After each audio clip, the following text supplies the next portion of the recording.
गतिविधि नंबर 2, ठीक है। टॉपिक क्या है हमारा? पानी के सोर्स संबंधी क्रिया का आयोजन, ठीक है। तो पानी का सोर्स, सबसे पहले आप बताओ, हमें जीवन जीने के लिए पानी की आवश्यकता है? आप सभी पानी पीते हैं?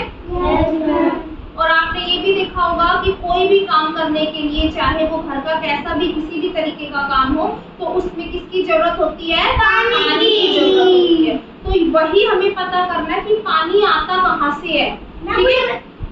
पानी कहाँ कहाँ पर मिलता है, कहाँ कहाँ देखने को मिलता है, ठीक है। उसी के बारे में आज हम आपको बताएंगे। तो उसके लिए हमारे पास आज क्या है? हमारे पास चार्ट है, ठीक है। इस चार्ट से हम आपको समझाएंगे कि पानी का सोर्स कहाँ पर है, पानी का स्रोत कहाँ पे, कहाँ कहाँ पर आपको पानी देखने को मिलता है। तो आप सभी तैयार हैं? ठीक है। तो देखो, आपको ये पहली इमेज में क्या दिख रहा है? बारिश होती हुई। क्या हो रहा है पहली में? बारिश आ रही है। अब एक बात बताओ, बारिश में पानी आता है कि नहीं आता है? आता है। तो बारिश में जो पानी आता है ना, वो पानी अपनी धरती पर आता है, ठीक है। और वो धरती में जाकर के स्टोर हो जाता है ना, धरती की मिट्टी में चला जाता है ना, तो वहां जाकर वो इकट्ठा हो जाता है। और फिर हम क्या करते हैं? उस पानी को प्रयोग में ले लेते हैं, ठीक है। तो ये यानी कि बारिश किसका सोर्स है? पानी का सोर्स है, ठीक है। तो आपको एक मिल गया वर्षा, ठीक है। दूसरा मुझे ये बताओ, ये क्या दिख रही है आपको? नदी। क्या दिख रही है आपको? नदी दिख रही है ना। तो देखो, नदी में पानी रहता है कि नहीं रहता? रहता है ना। तो नदी भी किसका सोर्स है? पानी का सोर्स है। समझ में आ गया? नदी में पानी कहाँ से आता है? बारिश से, ठीक है। बारिश से क्या आ जाता है? नदी में पानी आ जाता है, ठीक है। इसके बाद हम बात करते हैं इसकी, ये होता है ग्लेशियर। क्या होता है ये? ग्लेशियर को बोला जाता है हिमनद, ठीक है। इसमें क्या होता है? बर्फ के पहाड़ देखने को मिलते हैं, ठीक है। बर्फ के पहाड़। अब एक बात बताओ, जब बर्फ पिघलती है तो वो क्या बन जाती है? बन जाती है ना। बर्फ पिघलने के बाद पानी बनती है। तो बर्फ जैसे जैसे पिघलती रहती है और इससे क्या बनता रहता है? पानी बनता रहता है। तो ये भी क्या है? पानी का स्रोत। समझ में आया? इसके बाद आगे चलते हैं। देखो, ये आपने देखे हुए गांव में कुएं, ठीक है। कुएं देखे हुए ना। तो कुओं में भी क्या होता है? पानी होता है। तो ये भी क्या है? पानी के सोर्स है। समझ में आया? ठीक है। इसके बाद ये हैंडपंप होता है, ठीक है। हैंडपंप में क्या किया जाता है? आपको इस तरीके से चलाना पड़ता है ना। तो वो जमीन में से पानी बाहर आता है। तो ये भी क्या है? पानी का सोर्स है, ठीक है। समझ में आया आपको पानी के सोर्स? इसके अलावा देखो, पानी के सोर्स, ये क्या हो गया? ये क्या दिख रहा है आपको? ये है तालाब, ठीक है। ये क्या है?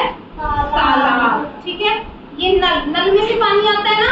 यस। तो नल से पानी जगह जगह पर हर किसी के घर में पहुंचाया जाता है ना, नल से पानी आता है। तो नल भी पानी का सोर्स है।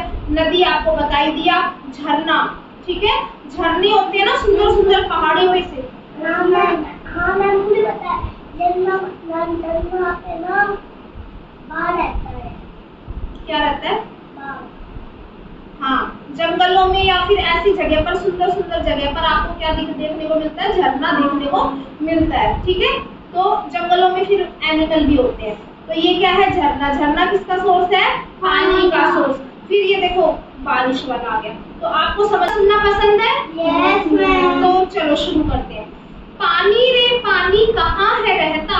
पानी रे पानी कहाँ रहता? कहाँ है रहता? कहाँ है बहता? कहाँ है रहता? कहाँ है बहता?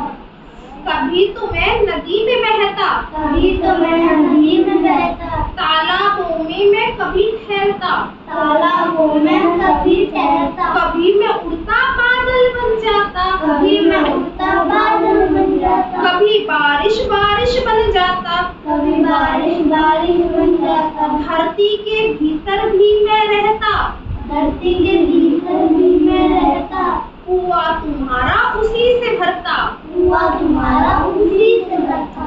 कई निकालते पंप लगाकर, कई निकालते पंप लगाकर, कभी बहाते नल में चलाकर, कभी बहाते नल में करें, जल का हम संरक्षण करें। जल है तो यही जीवन है। जल है तो यही जीवन है।